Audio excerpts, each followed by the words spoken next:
Last lecture में हमने requirement of replication को कंप्लीट कर लिया है। अब हम आगे चलते हैं। नेक्स्ट आता है अक्रेंस कि रेप्लिकेशन होता क्या है, कहाँ पे है। तो अगर हम यूकैरियोट की बात करें और प्रोकैरियोट्स की बात करें तो अलग अलग साइट है इनके केस में। यूकैरियोट्स में अलग जगह पे होता है, प्रोकैरियोट्स में अलग जगह पे होता है। तो अगर हम बात करें प्रोकैरियोट्स की तो प्रोकैरियोट्स में रेप्लिकेशन अकर्स, ध्यान से देखना, रेप्लिकेशन अकर्स ऑलमोस्ट कंटिन्यूअसली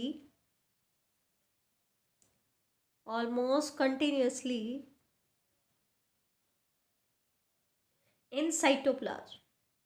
मतलब साइट क्या है, साइटोप्लाज्म है। प्रोकैरियोट में रेप्लिकेशन कहाँ होगा, साइटोप्लाज्म में होगा। दूसरी चीज, रेप्लिकेशन कंटिन्यूअसली होगा। जबकि यूकैरियोट में क्या होता है बेटा, रेप्लिकेशन होगा S phase of cell cycle. और कहाँ पे होगा, न्यूक्लियस में। ठीक है, ये तुमने +1 में सेल डिवीजन पढ़ा था तो तुमने पढ़ा होगा एस फेज में डीएनए रेप्लिकेशन होता है। याद आया, G1 phase, S phase, G2 phase. S phase में हमने क्या कहा था, डीएनए का रेप्लिकेशन होता है और हिस्टोन प्रोटीन की सिंथेसिस होती है। सेंट्रियोल का डुप्लीकेशन होता है, ये हमने पढ़ा था वहाँ पे। ठीक है, तो एस फेज में डीएनए का रेप्लिकेशन होता है। और हमने वहाँ पे ये भी पढ़ा था कि रेप्लिकेशन, ट्रांसक्रिप्शन ये साइटोप्लाज्म में, ना इसमें न्यूक्लियस में होता है यूकैरियोट में, और ट्रांसलेशन होता है साइटोप्लाज्म में।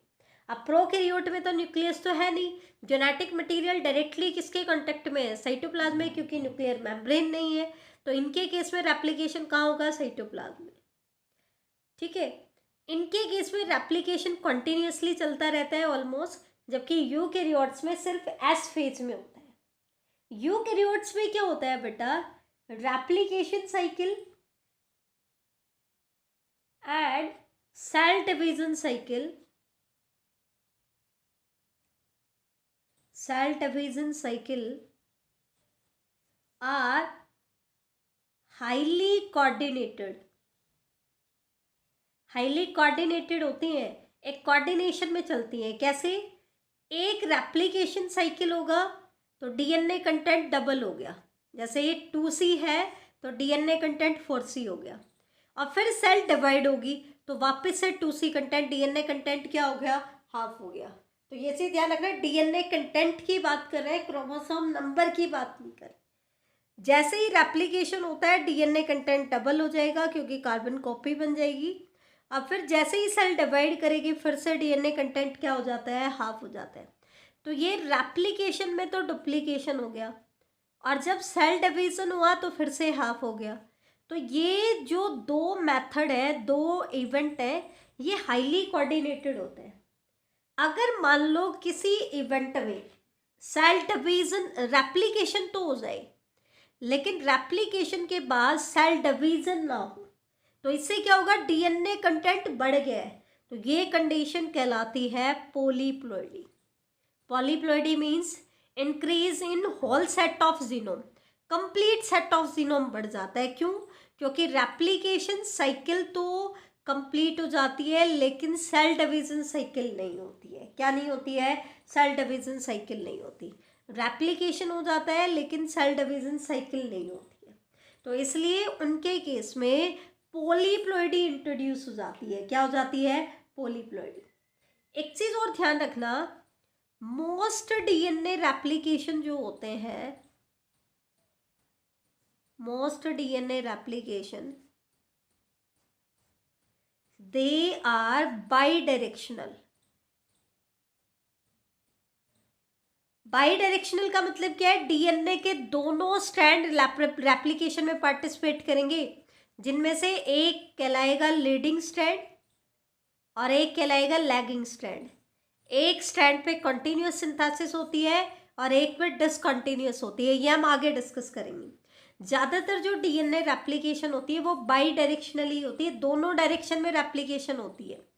ठीक है, डीएनए क्योंकि एक की पोलैरिटी है 3' to 5' और दूसरे की पोलैरिटी है 5' to 3', तो बाई डायरेक्शनल डीएनए रेप्लिकेशन होता है, ये चीज़ ध्यान रखना।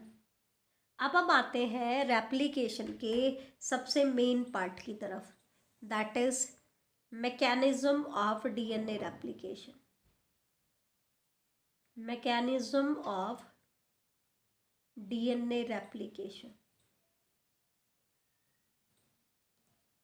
बेटा आप प्रीवियस ईयर के पेपर उठा के देखो, आपको बहुत अच्छे से समझ आ जाएगा। इस चैप्टर के कुछ टॉपिक बहुत इम्पोर्टेंट है, जिनमें से एक टॉपिक है रेप्लिकेशन, दूसरा है ट्रांसक्रिप्शन, तीसरा टॉपिक है रेगुलेशन ऑफ जीन एक्सप्रेशन, चौथा टॉपिक है एचजीपी और पांचवा टॉपिक है डीएनए फिंगरप्रिंटिंग। अगर आप इन 5 टॉपिक का रिपीटेशन देखो, एग्जाम्स में क्वेश्चनिंग इनकी देखोगे, तो आपको देखने को मिलेगा कि हर साल इन टॉपिक्स पे क्वेश्चन आ रहे हैं। और कई सालों के पेपर तो आपको ऐसे मिलेंगे कि पूरे के पूरे चैप्टर में से ही जो क्वेश्चन आए हैं वो मेन इन्हीं टॉपिक्स पे आए हैं। तो बहुत इंपॉर्टेंट टॉपिक है, इनको आपको ध्यान से समझना है। अगर आपको रेप्लिकेशन समझ में नहीं आया तो जब आप ट्रांसक्रिप्शन करोगे तो कन्फ्यूज़न रहेगा। रेप्लिकेशन का कॉन्सेप्ट क्लियर होगा तभी आपका ट्रांसक्रिप्शन का कॉन्सेप्ट क्लियर होगा। ध्यान से देखना बेटा, इनमें कन्फ्यूजन रहता है क्योंकि एंजाइम भी मिलते जुलते हैं, स्टेप्स भी मिलते जुलते हैं, लेकिन मिलते जुलते नहीं है, एक्चुअल में बहुत डिफरेंस है। अब वो चीज़ आपको तभी क्लियर होती है जब आपका कॉन्सेप्ट क्लियर हो। तो मैकेनिज्म ध्यान से देखना, रेप्लिकेशन के मैकेनिज्म को हम 2 पार्ट्स में स्टडी करेंगे। पहला पार्ट है इनिशिएशन और दूसरा पार्ट है इलोंगेशन। बेटा जब हम ट्रांसक्रिप्शन और ट्रांसलेशन पढ़ेंगे तो वहां पर हम 3 स्टेप पढ़ेंगे, इनिशिएशन, इलोंगेशन और टर्मिनेशन। यहाँ पर हमने टर्मिनेशन स्टेप क्यों नहीं लिया है, इसका कारण क्या है, क्योंकि जितना भी जीनोम हमारे पास है ना, एक सेल के पास पूरा का पूरा जीनोम एक साथ रेप्लिकेट होता है, बीच में स्टॉप होता ही नहीं है, तो बीच में टर्मिनेट होता ही नहीं है, पूरा जीनोम एक साथ रेप्लिकेट होता है। जबकि ट्रांसक्रिप्शन और ट्रांसलेशन में क्या होता है, एक टाइम में सिर्फ एक सेगमेंट का ही ट्रांसक्रिप्शन होता है, और जो पार्ट ट्रांसक्राइब होता है उसी का क्या होता है, ट्रांसलेशन भी होता है। तो वहाँ पे क्या होता है, एक पॉइंट से स्टार्ट होती है और दूसरे पॉइंट पे टर्मिनेट हो जाती है। तो वहाँ पे 3 स्टेप हम पढ़ेंगे, initiation, elongation and termination, 3 main step पढ़ेंगे, ट्रांसक्रिप्शन में भी और ट्रांसलेशन में भी। लेकिन रेप्लिकेशन में हम क्या पढ़ते हैं, 2 मेन स्टेप पढ़ते हैं, इनिशिएशन एंड इलोंगेशन। अब हम सबसे पहले बात करेंगे इनिशिएशन की। वेरी इंपॉर्टेंट टॉपिक है, बिल्कुल ध्यान से समझना, जहां पे समझ नहीं आए वहीं पे बता देना, इसको समझना बहुत जरूरी है।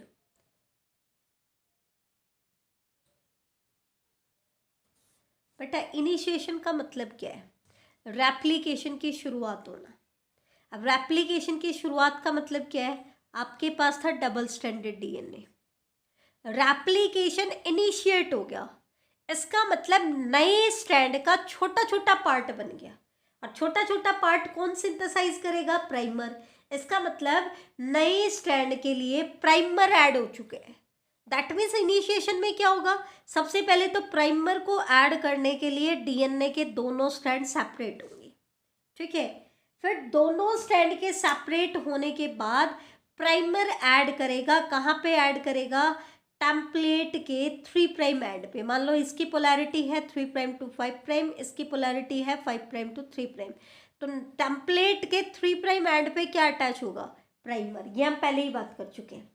लेकिन बेटा हमारा डीएनए है बहुत बड़ा, हमने पढ़ा 6.6 इंटू 10⁻⁹ बेस पेयर है। अब जितने बेस पेयर होंगे, 80 बेस पेयर है तो 2 हाइड्रोजन बॉन्ड है, जीसी बेस पेयर है तो ट्रिपल हाइड्रोजन बॉन्ड है। अब इतने सारे हाइड्रोजन बॉन्ड को ब्रेक डाउन करने के लिए एनर्जी क्या चाहिए, बहुत ज़्यादा चाहिए। क्या चाहिए, बहुत ज़्यादा। और इतनी एनर्जी एक साथ सेल के पास अवेलेबल नहीं होती, ठीक है। इसका मतलब पूरा जीनोम एक साथ ओपन नहीं हो सकता, इसका मतलब उसका एक पार्ट ओपन होगा, तो पार्ट ओपन होगा तो एक वाई शेप्ड स्ट्रक्चर आपको दिखाई देगी, और वो स्ट्रक्चर क्या कहलाती है, replication fork.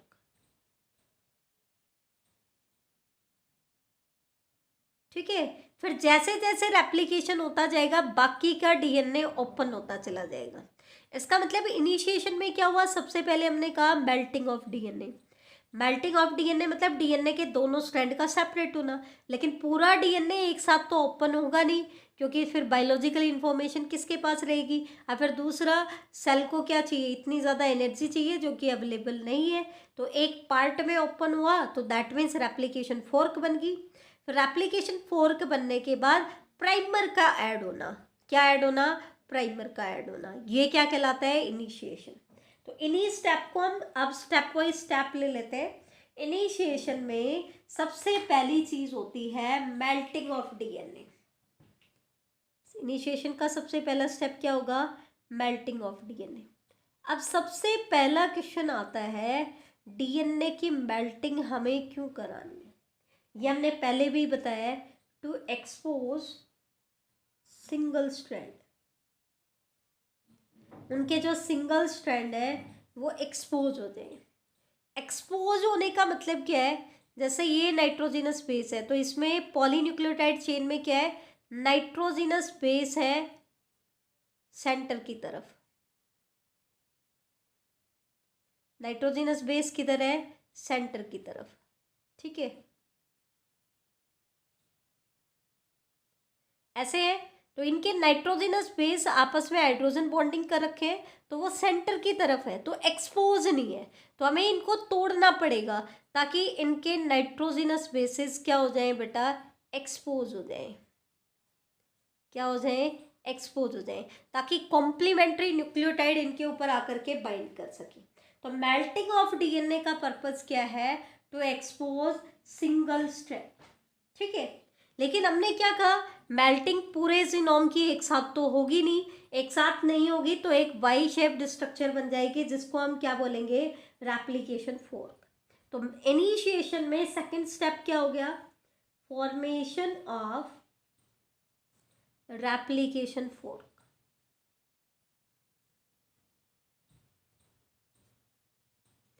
Formation of replication fork, ठीक है।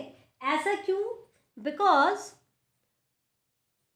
two strands of DNA, two strands of DNA cannot be separated, cannot be separated in its entire length, अपनी पूरी लेंथ में सेपरेट नहीं हो सकते हैं बेटा। क्यों सेपरेट नहीं हो सकते हैं, due to very high energy requirement, क्योंकि इसके लिए एनर्जी रिक्वायरमेंट क्या चाहिए, बहुत हाई चाहिए, और इतनी हाई एनर्जी जो है वो सेल के पास अवेलेबल नहीं है, ठीक है। तो एक स्मॉल फ्रेगमेंट जो होता है डीएनए का वो ओपन होता है, और वो जब ओपन होता है तो एक वाई शेप्ड स्ट्रक्चर बनती है, और उस वाई शेप्ड स्ट्रक्चर को ही हम क्या कहते हैं बेटा, रेप्लिकेशन फोर्क के कहते हैं, ठीक है। तो ये हो गया है इनिशिएशन का सेकंड स्टेप। अब आता है इनिशिएशन का थर्ड स्टेप। हमारा डीएनए ओपन हो चुका है स्मॉल फ्रेगमेंट में, तो अब हमें क्या करना है, प्राइमर को ऐड करना है, that means addition of primer, क्योंकि प्राइमर क्या करेगा, नए स्ट्रैंड का 5 प्राइम एंड बनाएगा, और नए स्ट्रैंड का 5 प्राइम एंड बनते ही डीएनए रेप्लिकेशन क्या हो जाएगी बेटा, इनिशिएट हो जाएगी। अब हमें पता है प्राइमर कहाँ ऐड होगा, टेम्पलेट के 3 प्राइम एंड के कॉम्प्लीमेंट्री। अब क्वेश्चन आता है कि हम 3 प्राइम एंड माने कौन सा। अब ध्यान से देखना, मैं कई सारे डायग्राम बना रही हूँ। जैसे मैंने कहा डीएनए ऐसे ओपन हुआ, ध्यान से देखना, ये बहुत ज़रूरी है। अगर आपने इसको स्टडी नहीं किया, ढंग से समझ में नहीं आया, तो फिर आपको बेटा बाद में बड़ी दिक्कत आएगी, ध्यान देना। पोलैरिटी को समझना बहुत ज़रूरी है। चारों ऑप्शन मैंने आपको बना के दे दिए हैं।